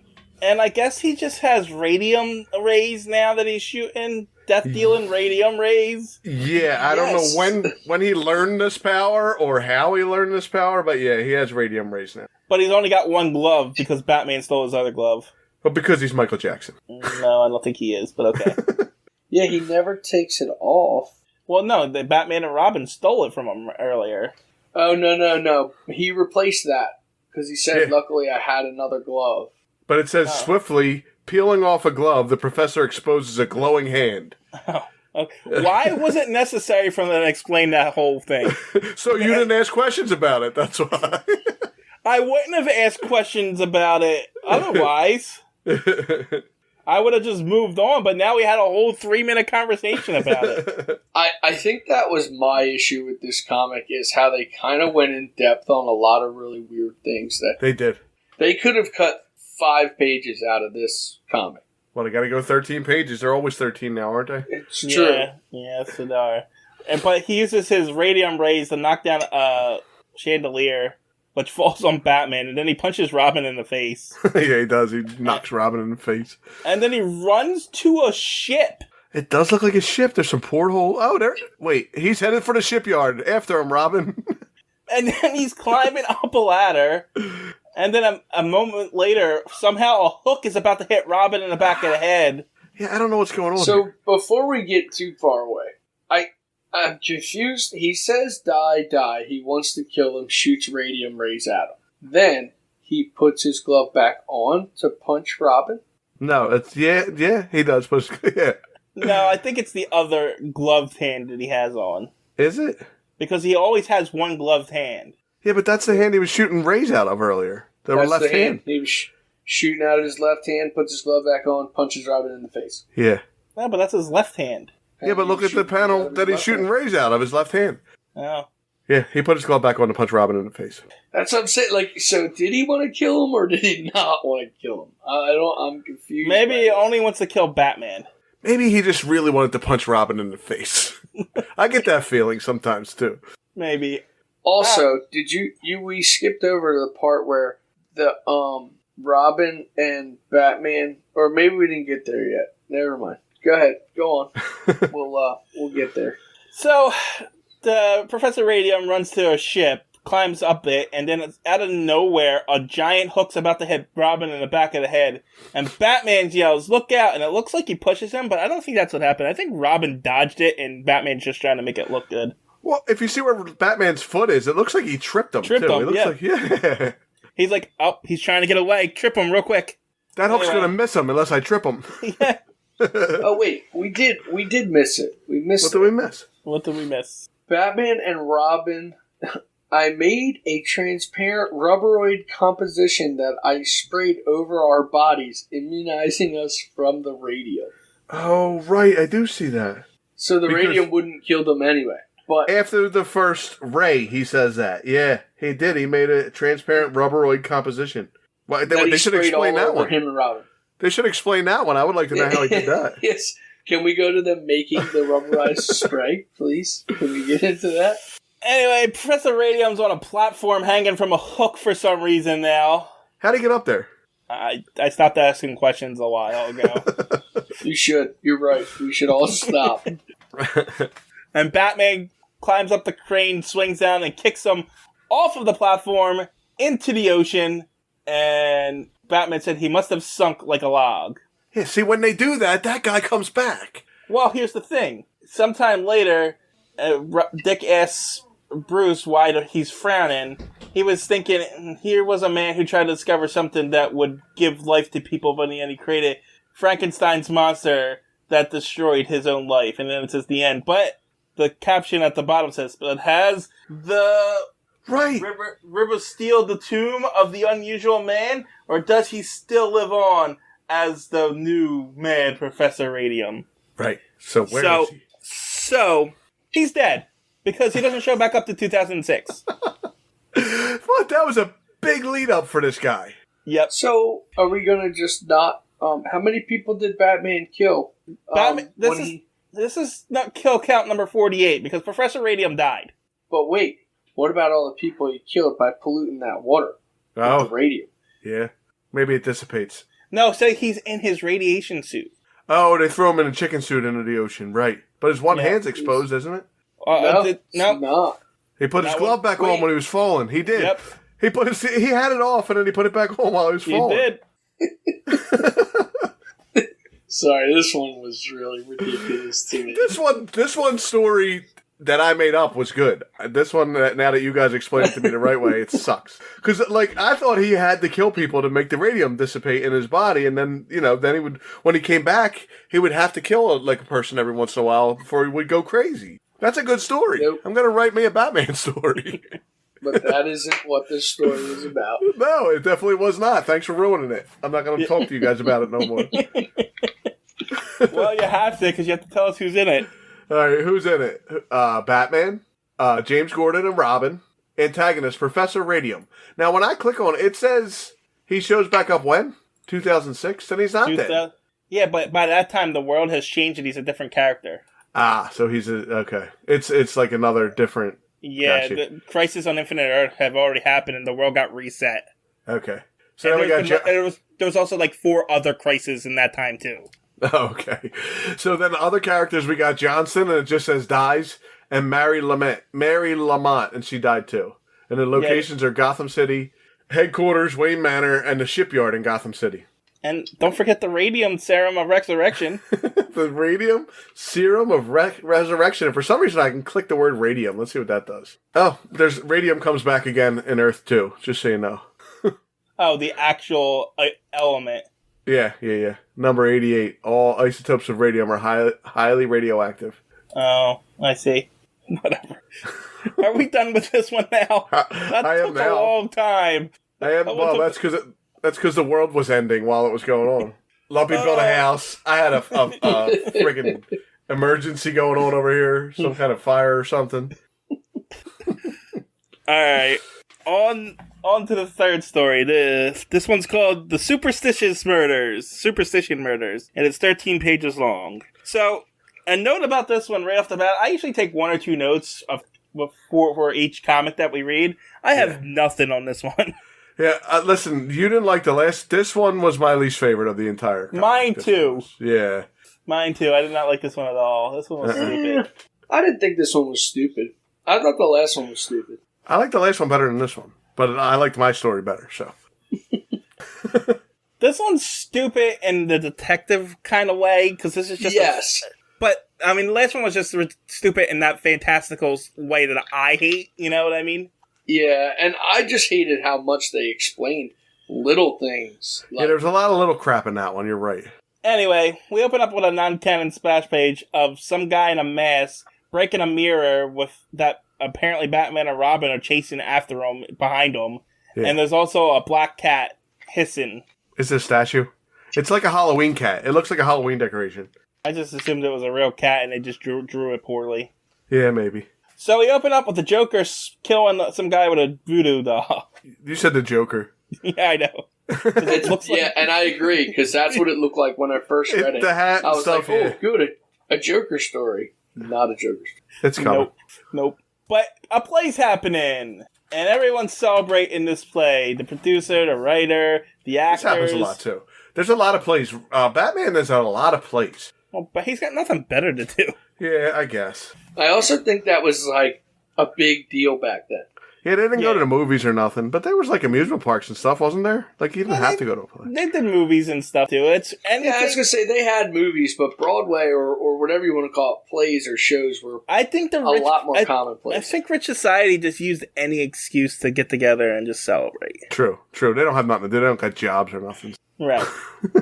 At least Bruce doesn't. But yeah, they're all celebrating this party, and then they're like, let's have a superstition party, because that's what the play's about, apparently, superstition, murders, or whatever. And they're like, oh yeah! And so they all go to this party, and Bruce Wayne's invited, of course, even though he has nothing to do with the play. And he doesn't really like the superstition stuff either, so. No. He says they're just asking for trouble. Yeah. And he's kind of a pooper on this one. Yeah, a little bit. But, I mean, to be fair... They are walking under ladders and breaking mirrors and picking up cats and using umbrellas inside and stuff. The cat comes walking across the room and they're like, oh, cross my path. And I'm just thinking, and they got a reporter there to report on everything that's happening. And I'm just thinking, this is one lame-ass party. Yeah, but have you seen this? I've seen this on the news on, like, a Friday the 13th, where this group of, like, old weird men, like, walk under ladders and break mirrors and stuff. It's weird. Like, people are weird. It just looked really boring to me. It's like, oh, let's open up an umbrella inside the house. Okay, why? Yeah, is it raining in the house? You know why most superstitions happen? Because you're not supposed to do this stuff. Why don't you walk under a ladder? Because you don't want a bucket of paint to fall on your head. There's no reason for you to open an umbrella in the house. Why would you want to break a mirror? It doesn't make any sense. Just don't do that. That's why they exist. So you got a broken glass all over your floor now. Right. You're walking under a ladder while somebody could be up there, drop something on your head. You're opening an umbrella in the house. What if it's wet? You're getting water everywhere. Right. And are you just letting this cat into the house? Because they don't seem to know where this cat came from. No, just showed up. We talked about cats back then. They just kind of were outside and they came in places and you let them out. Yeah, but that's when it's your cat. This just seems like a strange cat out of nowhere. I don't know, Lump. You got a cat farm at your house. Has anybody ever come over looking for black cats? Did they ever say, you got any black cats? You'd be surprised how many cats. I don't have any black cats, though. See? Because they're bad luck. I'm superstitious, so. I feel like it's bad luck if I got to foster like 6 kittens and 2 cats and stuff, too. That's bad luck. That is very bad luck. Anyway, as the party's going on, they hear a scream outside. And the guy that walked under the ladder, oh no, a ladder fell on top of him and killed him. What a surprise. And then this old man said, see, this is what happens when you go against superstition. I picture him with like a squeaky voice, like, I told you so. It felt like a Scooby-Doo episode right here, because like he's going to be turned out to be the villain or something. That's what I thought too. I told you so. You people don't listen about the superstitions. Yeah, he's an old cowboy guy. Yeah, I don't know. But then, so they call the cops, and the cop says, "Yeah, a ladder fell on him. It must have been an accident. Bye." These cops are great. The last one, it was, he must have had a heart attack. Yeah, and then the old guy's still going on. It's about, it was no accident. It was a murder. I'm telling y'all. But so that's a different old guy, though. No, it's the same old guy. Same guy. Oh, yeah, okay. The other one was a police officer says, I'd say ladder fell on him. Yeah, no. An accident. Oh, okay. I thought someone was going to say something there, but okay. What does he says them police never did have brains. Yep. Well, he's not wrong. No, he's not wrong. This guy's smarter than Batman. Anyway, the photographer is developing his photos when he comes across something suspicious. It wasn't an accident. So he goes and he's going to blackmail the guy that actually killed the guy under the ladder. And the narrator has to tell us blackmail with an exclamation point. Of course. So, Batman thinks things are suspicious too, so he shows up. And I have no idea what's going on in this one panel. Where Batman's sniffing the glass? No. 2 panels before that. That one is the guy in the picture. He dumps poison out of his ring into a glass. Now the guy's throwing the ring away. Okay. Yeah. So Batman is stalking around the house and just finds a glass and decides to smell it. Yeah. Oh, smells like burnt almonds. Must be, what is it? Prussic acid? Apparently prussic acid smells like burnt almonds. Now, I would never know what burnt almonds smells like. Why would I know what burnt almonds smells like? Nope. Me neither. I don't know what they smell like either, but I have heard that before. If you smell almonds, it's bad. Really? It's from poisons and gas and stuff, yeah. I love almonds. They smell like cherries almost. Anyway, so... I don't think almonds smell like cherries at all. Yeah, they got a little bit of a cherry smell to them. I'm telling you, ever have almond flavoring? It's got a cherry taste to it. Oh, are we done? Yeah, we're done.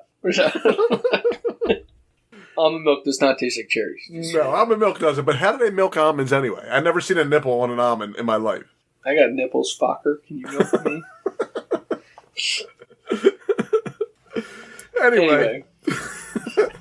While Batman's sniffing his glass, he's attacked by him from behind and kicked in the face. And the guy takes the glass and runs away. Kick in the face and take your glass. But meanwhile, another guy is hiding in the bar and he tries to run away and Batman tackles him. And it's a guy. I don't know who he is. Yeah, but that's not the guy who kicked him in the face, right? No. He whips off the foe's hat, and under the moonlight is revealed, doesn't say, "Now, Mr. Murderer, let's see who you are." Who is it? Of course, he's Paul Met. He was supposed to have played the lead in my play, but frankly, he drank himself out of the part. We had to let him go. Okay. Gotcha. Well, Paul Met then pulls a gun and tries to shoot Batman, but Batman's saved by the writer guy. Right. And so I guess they arrest him. Yeah, but what was he doing there? Why are you asking me these questions? I don't know. Was he already there? Was he there to kill somebody too? I mean, he had a gun on him. He was there to watch the show. It says, "Sure, pickle me because I lost the part." He wanted to watch it. He says, "Sure, pickle me because I lost the part. You think I killed Brooks." And then he pulls a gun out and tries to shoot people. He's just there to be a red herring. I don't like this kind. and somebody says "who's gal" in the next couple of things, so I really don't like this one. Anyway, so they all split up and try to search for the glass. But the old man is, mark my words, there'll be more murders. He's got a corncob pipe in that panel, too. People shouldn't abuse superstition. So, back in Wayne Manor, Bruce says, "Hey, Dick, go to this murder where people getting murdered and go, discover stuff." Right. Well, no, go to the photographer's house. I'm sorry.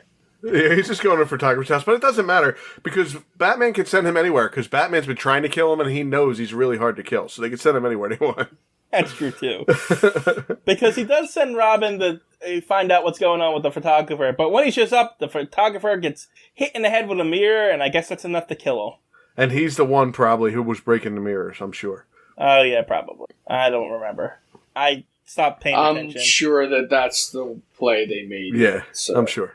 But Robin sees the killer in the mirror, turns around and punches him in his stomach, and then runs away. Yeah. Drop my knife. I gotta get away. No, the killer runs away and Robin chases after him. No, that's not what it looked like, though. It was like Robin punched him in the belly and ran away. Looks like he punched him in the belly, tried to get out the door, but couldn't, and then run to the barn. So he runs to the barn where he gets a pitchfork thrown at him. Yeah, but it didn't hit him, because he's too hard to kill. And then, so this makes no sense. So he gets a pitchfork thrown at him, and he's on the ground floor, and the guy's on the upper floor. But in the next panel, Robin's swinging from above and kicking him in the back. Yeah. Yeah, I don't know where that came. I mean, he's an acrobat. Maybe he scaled the wall. It does say a swinging pool. He carries a package of human dynamite, which explodes, which is stupid. But it doesn't make sense. Anyway, they struggle, and Robin monkey flips them, and they both fall down the chute, and they land in a pile of corn, and I guess the killer, or Robin falls in a pile of corn, and the killer gets up and runs away, and then Robin goes back home, and Batman's like, Batman thinks he knows who kills him, and he's gonna go find out who the guilty person is. And he says, "You suck," to Robin. Yeah, pretty much. He doesn't say that, but...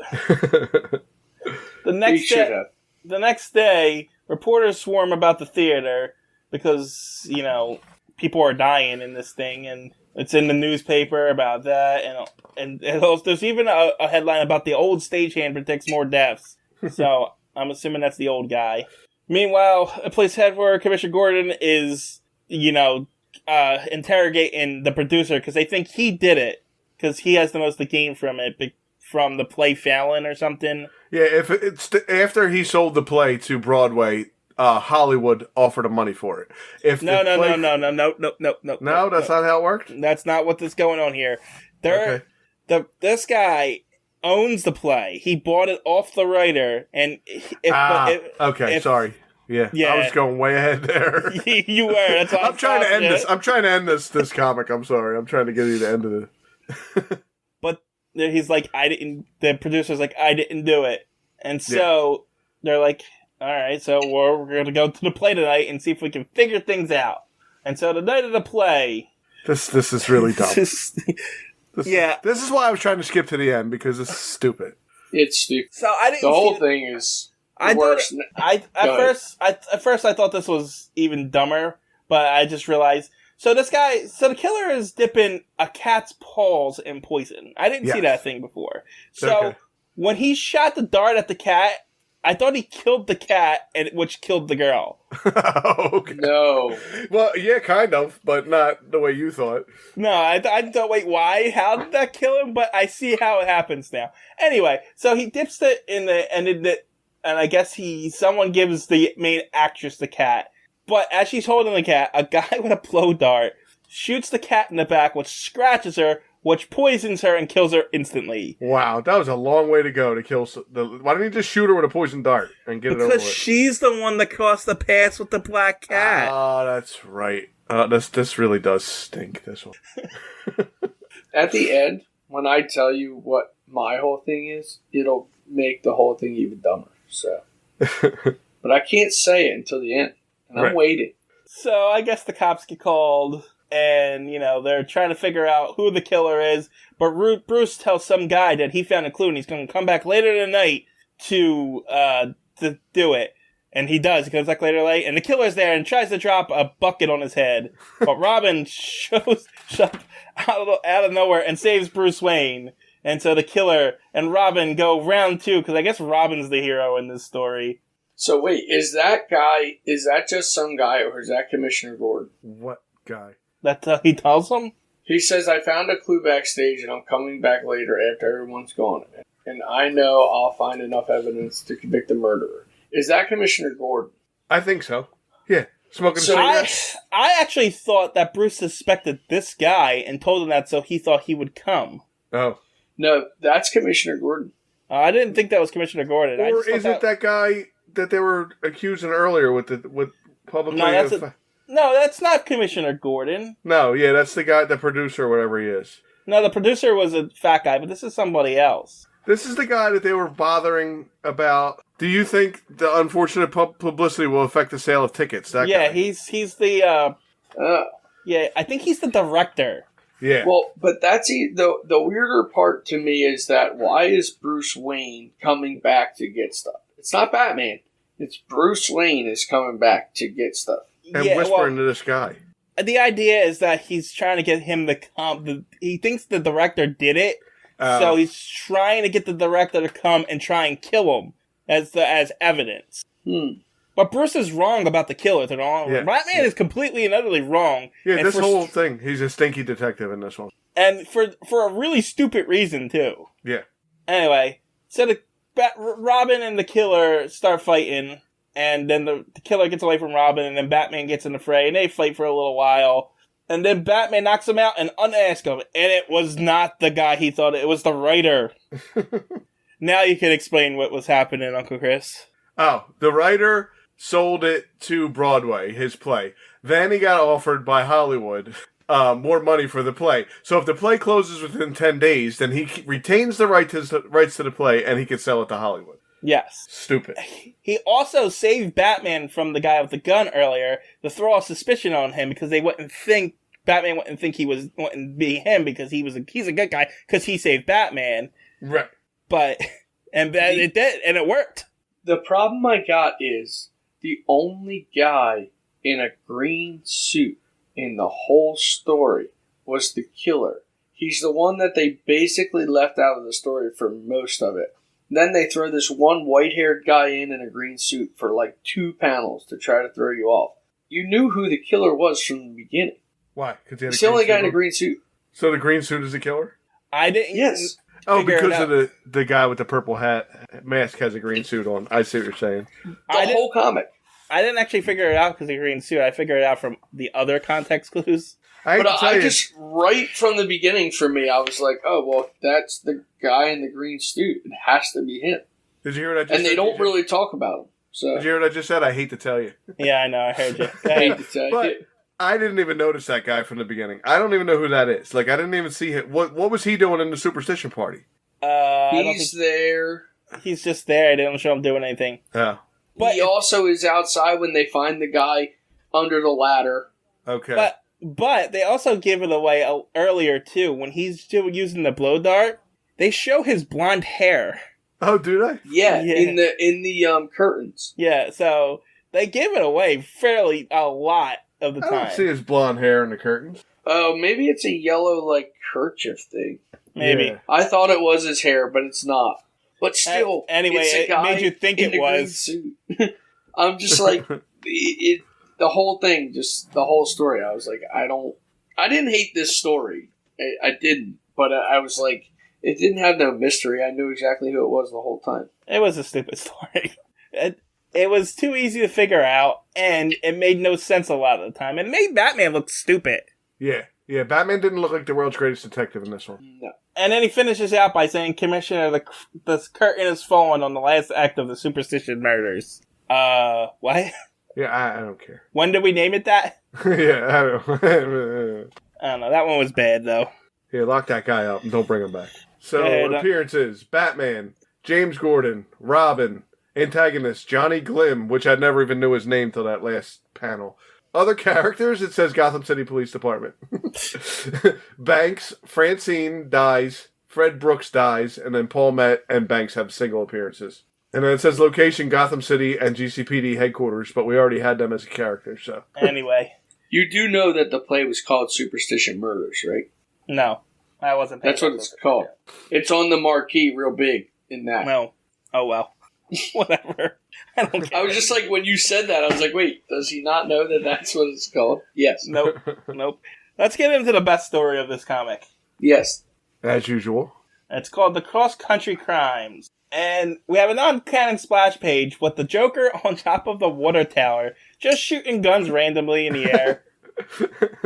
As Batman's climbing up a ladder and Robin's swinging from the sky as cops are looking up at him and one cop's leaning over on a roof. It's a good splash page. I like it. But why is the water tower like leaning to the side? Is it I think it's just the whole thing's on an angle. Okay, that's just perspective, I guess. Yeah. But I mean, I like they did a little background. They got a little moon in there. They got some pink clouds going. Yeah, it's a decent splash page. Yeah, it's good. All right. So we open up at Wayne Manor, where over the radio, Bruce and Dick hear a radio program calling Batman and Robin, wherever they may be, that they are requested to come to Washington, D.C. because G. Henry Moover, the head Whoever of the that FBI, is. wants to meet them. Yeah.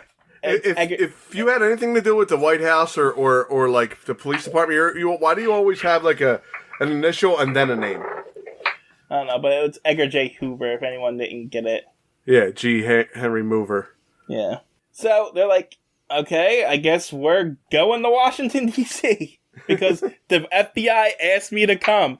If I was a vigilante, even deputized by the Gotham City Police Department, I wouldn't go. Yeah, I feel like it's a big no. Like, what are you doing? It's like they can still arrest you, and maybe they're not as stupid as Gotham. Maybe they just got this idea because you killed that last guy. Yeah. That too. Listen, when the president says you're coming, you're going. That's not true at all. Well, they'll come get your ass, but no, it's not even the president. Who is it? It's G. Henry, the head of the FBI guy. Yeah, I guess the FBI could come get you too, right? Yeah, but they requested Batman and Robin. They don't know who he is. This is true. How did they even know? I guess that's true. They wouldn't be able to just come get Batman and Robin because they don't know who Batman and Robin are. True. So I didn't think of it that way. That's true. Anyway, apparently they're throwing a parade for Batman and Robin because they're at a parade, and Batman meets J. Edgar Hoover, whatever they call them in this, but he gets shot by the Joker. But apparently the Joker wasn't aiming for him. He was aiming for Batman. So the Joker accidentally killed the head of the FBI. Well, he doesn't die. Oh, well, he accidentally shot him, right? He accidentally shot the head of the FBI, yes. And he don't care. No, he's the Joker. Why would he care? I'll get you some other time. Ha ha. See you later. But this causes, the FBI to get involved, and now the Joker's the most wanted person in the country. Why he wasn't the most wanted person in the country from the start, I don't know. Right. Because he's a mass murderer, but okay. And, yeah, so they're all looking for the Joker. And they don't find him until the Joker decides to take over a radio host's thing and say, haha, come get me, Batman. The Joker just likes messing with people. Come on out and get me. This whole thing is him just messing around. Yeah, he's just being goofy. Because he goes and knocks out the radio host, tells Batman to come get me. Batman and Robin shows up, and he leaves a calling card around here. Did you guys figure out the calling card thing? I did not. I get it at the end, but I wasn't even paying attention, to be honest with you. But you skipped that splash page with Joker's, the giant Joker, and it's awesome, by the way. I was going to say you skipped it completely. Yeah, I mean, it looks nice, but nothing's happening. It's just them saying that the Joker is number one and Batman and Robin are getting into the Batmobile. Yeah, but it's a great picture of the Joker. Yeah. It's also a great picture of the new Batmobile that you didn't want to talk about. Because it's green. Yeah, why is it green? green? But you see how long it is now? Like how the nose is long. And it's got the two fins in the back now, Fins too. in the back. Yeah. This is the real Batmobile. Or the start of it, at least. Or one of the... It's beginning to evolve into... Yes. Did you catch the calling card thing, TJ, from the beginning?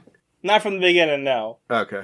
But I thought it was weird because it's a calling card saying of New Jersey on it, but the new was crossed out. I was like, wait, that doesn't make any sense to me. Why would he cross out the new in New Jersey? So I knew something was up from right there. I didn't notice that, but I did because I got all excited because he was coming to New Jersey. I thought he was trying to stop our podcast. That's what I thought. I even got up and showed my wife where the Joker was going. So Batman and Robin are on their way to New Jersey, but Joker decides to take in the show while he's there. Yeah, very interesting show. Why is it interesting? I don't know. That's what Joker says. Very interesting. Oh, okay. Because there's diamonds there, right? Is that why he says that? Yeah. Oh, yeah. There's diamonds. Because apparently they're using real diamonds in a play for some reason. Why? $1 million worth of gems lent by the people concerned in the play. Yeah, that sounds like a really stupid idea. Does sound like a stupid. Like you don't need to have real diamonds in a play. No. No one would ever use real diamonds in a play. No. But anyway, they don't have the money. They just wouldn't do it. But anyway, Bruce and Dick show up in New Jersey, and they're like, we can't find Joker. Let's go take in a play. Maybe we'll get a pork roll sandwich. Yeah, maybe. Anyway. I said pork roll, not Taylor ham, if anybody wants to know. There's no such thing as Taylor ham. That's from my other podcast. It is pork roll. Anyway, the Joker holds up the actors and actresses, is taking the diamonds, but he's in a mask for some reason. Because, why didn't he get makeup put on? Yeah, I don't know why he's in a mask or why he felt the need to disguise him when he looks like the Joker even with the mask. Well, yeah, I'm not changing my purple suit, but I'm going to put a mask on my face. And I'm going to carry this gun in. Takes it off to show everybody anyway. Yeah. It's like, haha, I'm not actually this guy, I'm the Joker. Okay. It says, suddenly the gangster paws in his face to show that it's the Joker, but, why did you want to dress up like a gangster if you're going to rob a place? I mean, you're just jumping up on stage with a Tommy gun anyway. What difference does it make if you're the gangster or if you're the Joker? Yeah, it didn't make sense. But Bruce and Dick are up in the, I forget what they're called, the personal boxes. What? The balcony? Yeah, the balcony boxes, sure. And I guess they get changed up there because they swing down from the chandelier as Batman and Robin.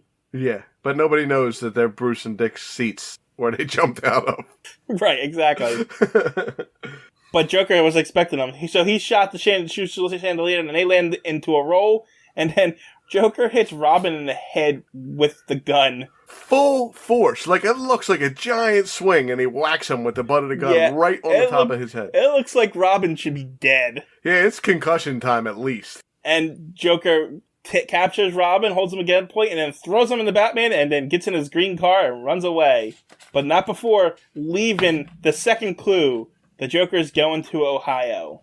Is this the first time he used the Joker cards? No. I think he did that once before. This is the first time I've seen him with states on them, but it's not the first time he's used the Joker card. Yeah, he's killed people with the Joker cards before, if you remember. Already? I don't. No, wow. And the first comic where we're introduced to him, he was killing them in different ways, and one of them Poison was or something, right? On the card. On the yeah. And they were all Jokers, you're right. Now Robin doesn't get knocked out here. No. And that's because he gets hit in the front of the head. Yeah. Right. Yeah, no, the back of the head's knockout. Right. It was a really hard hit. Yeah.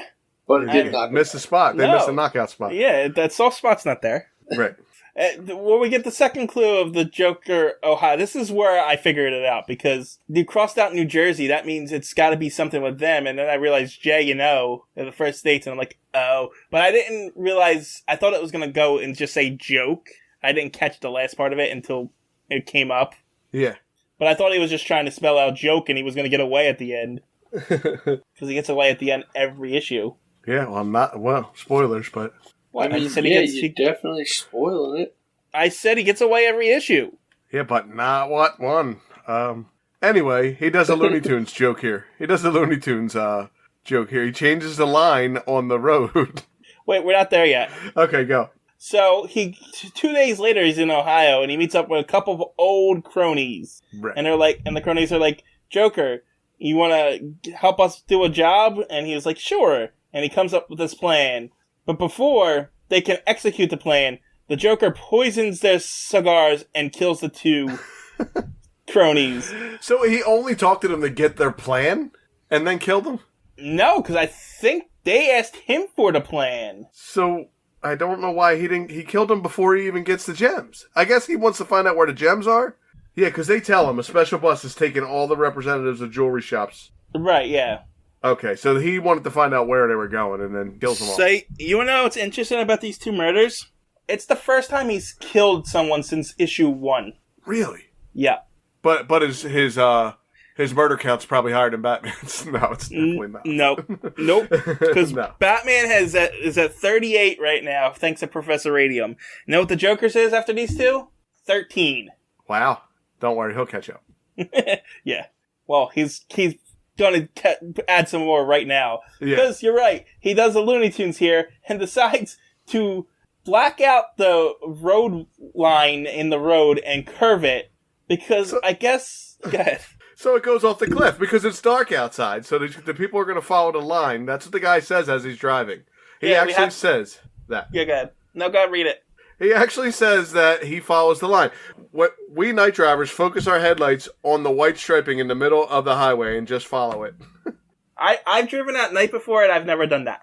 Now, see, it depends on how really dark it is. But no, usually, even like we drive all the way to Florida from New Jersey every year.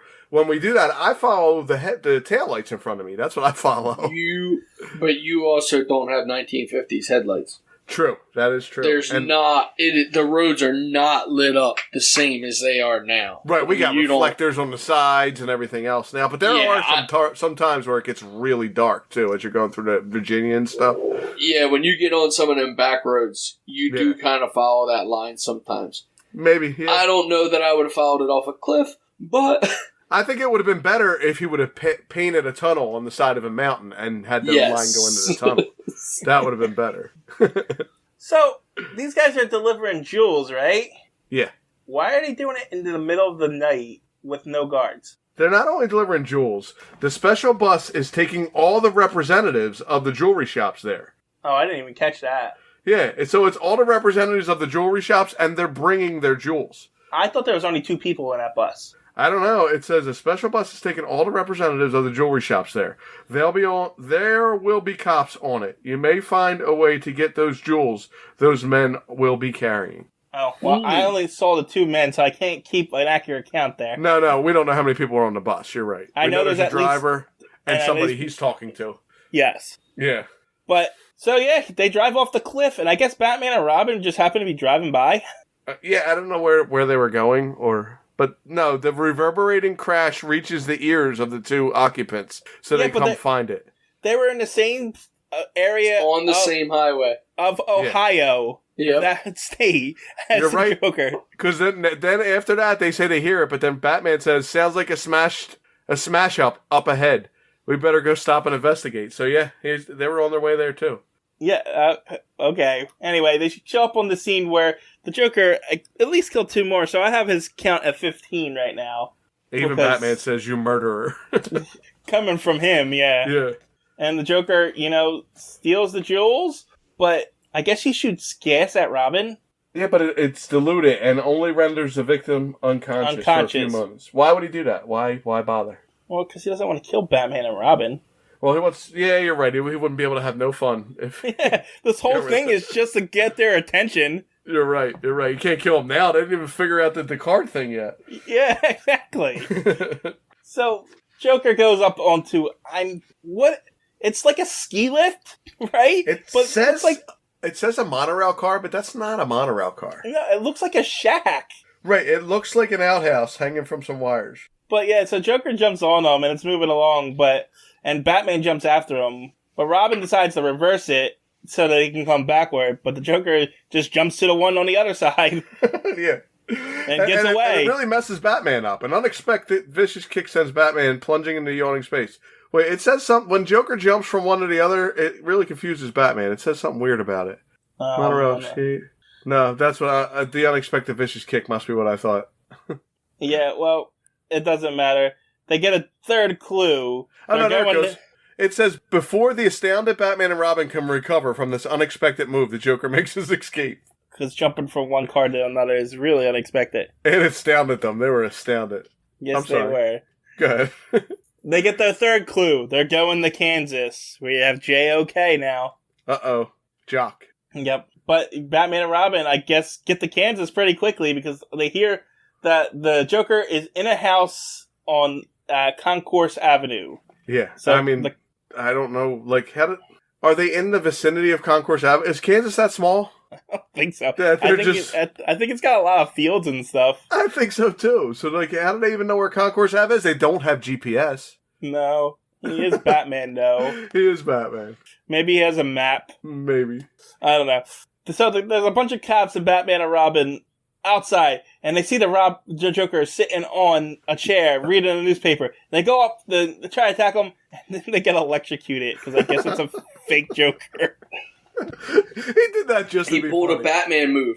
But he did that. Yeah, Batman made the thing so they could shoot at the fake Bruce Wayne. But Joker's got to be right there somewhere, cracking up laughing when they touch that. But they find another card. This fourth one, Delaware, but the D's crossed out. Uh-oh, so it's Elaware. Yeah. So now it's Joke. Oh, I wonder. And now Batman figures it out.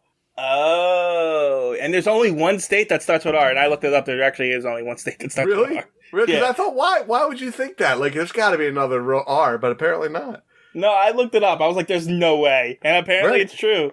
And it is. It's Rhode Island. So instead of going to Delaware and trying to stop him from doing whatever he's doing in Delaware, now they're just going to go to Rhode Island?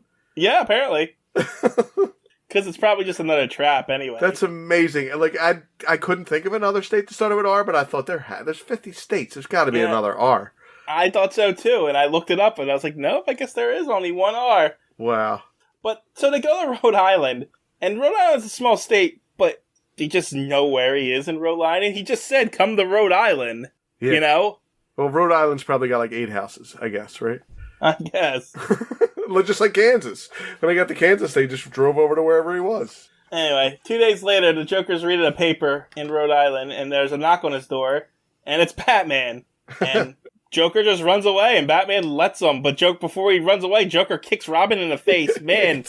He gets to kick Robin in the face first. Usually, Joker's kicking Batman's ass, but he's being punished in Robin today. Well, this time he kicks Robin in the face, and we don't see Robin again for the rest of this comic. No. Robin got kicked in the face and didn't Robin was like, screw this, I'm going home. Yep. Anyway, so... He literally is gone. Batman gone. just leaves him, I guess, knocked out at the end of the steps. I can't help you, Robin. Gone. Yep. Anyway, so Joker jumps on top of a hotel marquee, then down to a car, and now they're running across driving cars. Yeah, they're jumping from car to car like Frogger or something. Yeah, and Batman tackles them from behind. I don't know how they'll crash into the road and get run over there. Right, or break their necks. But at some point, Batman punches Joker and knocks him out and puts him in prison. But Joker says, I got out of jail once before, and I'll do it again. There's no jail made that can hold the Joker. The end. So I was surprised that they locked him up. Yeah, this is the epic conclusion of him escaping from jail. He finally got caught. And they took him to Alcatraz this time, though, so he's not in Arkham yet. Right. So, it's kind of... It feels like a season finale thing with the Joker, this whole giant thing. Right. Just so they can lock him up. Yep, so they can finally catch him. But, you know, that one was ridiculous in a fun way. I enjoyed that one. I did, but the Joker ones I usually do. I was gonna say it's hard not to enjoy the Joker ones. I guess just because it's Joker. Because even though it was a little far fetched, it was good. But it wasn't far fetched in a way that it couldn't be done. It's just far fetched with someone actually doing this. You know what I mean? Like running on top of speeding cars. Right. Well, what I mean is his plan. His plan, you know, Joker's plan to just leave calling cards at his locations, just messing with them. It was fun. I liked it. I like how he crosses the D out because there's no states with it. So it's Delaware.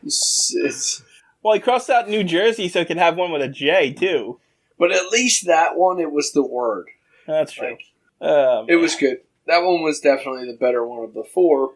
It usually is. We usually have one good one, one mediocre one, and two bad ones. Yeah, well, this time I think that the first one was good. It was okay. It wasn't great, though. I didn't mind everyone but that superstitious one. Even if you guys ruined the Radium one, I'm still okay with it. So the Radium one, to me, as far-fetched as it was more comic to me. So I didn't hate it. I liked that. Like, I like when people get superpowers, you know what I mean? Right. So, I'm more mad about the Radium one that he never came back. That's what I'm more mad about than anything else. Yeah, I can't believe they never used Professor Radium. They set him up as he's coming back, and he just never did. Huh? I guess they didn't find a good story with them. Yeah. So this one's featured characters and locations are a little long. Yeah, well. So we have Batman, Robin, Joker, other characters. FBI is like a character apparently, and then G. Henry Mover, right? So I can click G. Henry Mover, and I did, and it took me to J. Edgar Hoover. Well, that's because there's a that's what note he's based on. There's a note at the bottom of that page. Where is it? Although the text says the director of the FBI on Earth 2 at this time was G. Henry Mover, modern story established that J. Edgar Hoover was the director, just like on Earth 1. So this is Earth 2? Well, yeah, because... Alright, it gets complicated. Here we go. So there's 52 multiverses. Right. And Earth 2 is like the golden age through the silver age, like early Batman. Okay. And by the time they get to the 80s and Infinite Crisis, they're old men in that continuity because they've been around since the 40s. And the comics in the 80s where they're young, that's Earth 1 because they're young and stuff like that. So where do we live? Earth 1. Okay, but there's still Gotham City in Earth 1, isn't there? Yes. So... Oh, no. Me and you? Yeah, where do we live? I think it's called Earth Prime. Ah, okay. Because, where there's no Gotham City and no Batman. Well, there's a Superman, though. Is there? Yeah, apparently there's a normal person who turned into Superman and he's called Superboy Prime, and he ends up destroying reality.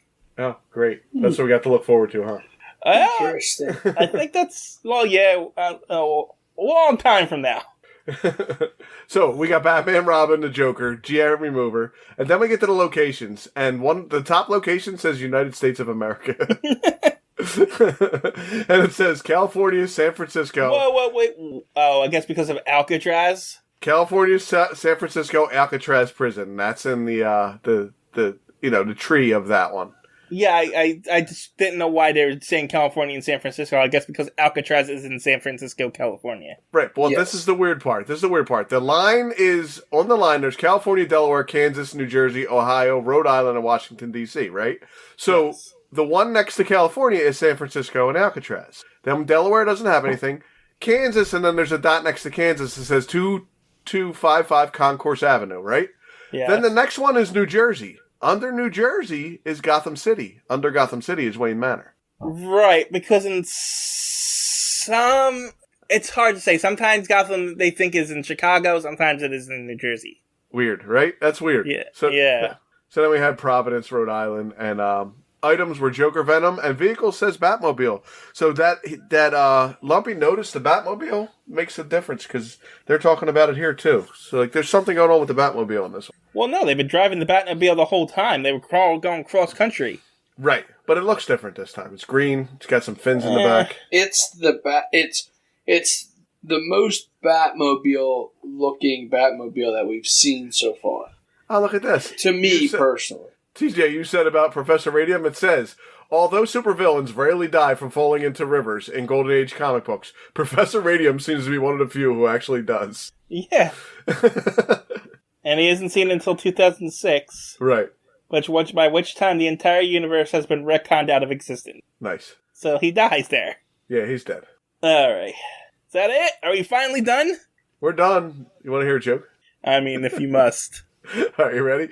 Batman lays battered and bruised on the ground as the Joker walked off basking in his victory. Robin approaches Batman and kicks him. Batman says, "Why did you do that?" Robin said, "Looked like you could have used the sidekick." Come on, that's a good one.